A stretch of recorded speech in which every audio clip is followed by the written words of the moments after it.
33 years isn't enough, he cried. Blood was pooling around him, its sticky warmth enveloping him. Even the pain was less now. His heart, once pounding, was now slow. He could hear each of its laboured beats. It felt like it had been hours, but nobody had come. He was going to die in this dingy place, alone. Life hadn't been that way. He was always surrounded by family, growing up with 7 siblings, not to mention the aunts and uncles. There was always someone there for him. He was the youngest, the adventurous type. He had always wanted to get off Earth, see the wonders of the system. Not that life on Earth wasn't good. It was, full of life, love, and opportunity, but he wanted to fly among worlds. And at the age of 30, he was finally able to go. So many friends had recommended the Moon or colonies in orbit of the Earth, but he wanted to see Mars. His first stop had been Thuria, in orbit of Mars. Millions of people, almost all of races he had never seen. Natura were a rarity, so he did draw a little attention. Not substantial, just the odd glance. Spin gravity wasn't like the Earth at all, nor was the nanite stuff. They were so strange and wonderful, exactly why he wanted to travel. He'd planned to go down to Mars's surface immediately, or at least within a day, but Thuria was beautiful, surreal, just what he had hoped it would be, so he had spent 8 months there. When he finally headed down to Mars, it was because of a girl. Slender and small, she was a Martian human. Her rich red skin and hair marked the desires of early colonists, and drew him in as readily. He had been shopping when she walked past him, smelling of roses and violets. At first, he was just walking the same direction, but after a while, he noticed that he was following her, not even with intent, just some deep urge. She got on an elevator to Mars, so he did too, though not before considering his actions. The thought of talking to her for hours and the fact that he had not yet seen Mars were the deciding factors. He didn't go back to Thuria for a year after that.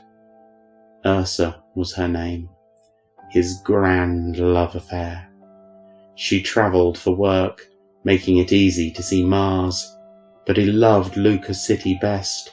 On the coast, but small, so peaceful. There were so many Martian canines living there.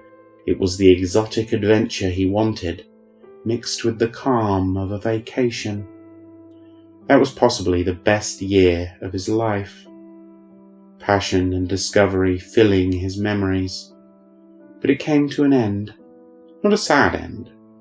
Ursa needed to travel to Venus, her work taking her to distant places. He had to join her, sail the black again. Venus was more fantastic than Mars.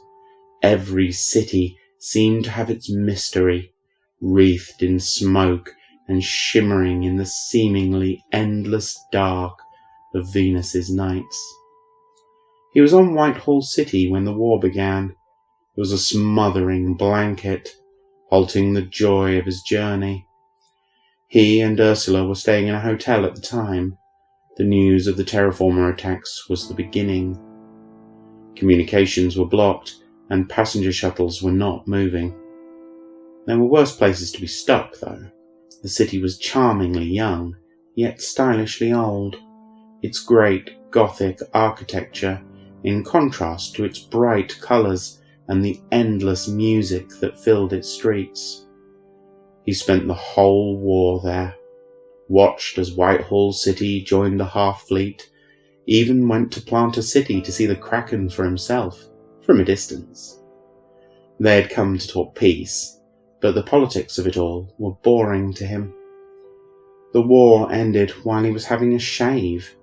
He was so happy he went out into the streets to join the party. still covered in shaving cream, didn't stop it being a great evening. After the passenger liners started up again, Ursa wanted to travel back to Mars, back to her family. She broke his heart. She didn't want him to come. So, he decided to see more of Venus, travelling from city to city, a few weeks each, before heading for orbit and its colonies. The joy sucked out of life. He felt like it was fading away. That's how it happened. The dark corners of Howard's cylinder were known to exist. The colony's lax policing made it easier for criminals. Not that they advertised that fact. It wouldn't do to scare the tourists. He hadn't been interested in company since Ursa, just wandering the cities of Venus, aimless really, blankly staring at landmarks, the odd drink at a bar, breakfast at the occasional cafe. But the fullness of life had faded away. He was even considering a return home, see his own family, but it was not to be. It was the shortcut back to the hotel. That was the mistake. It looked quiet, but they usually did. They didn't even threaten him first, just stab and grab.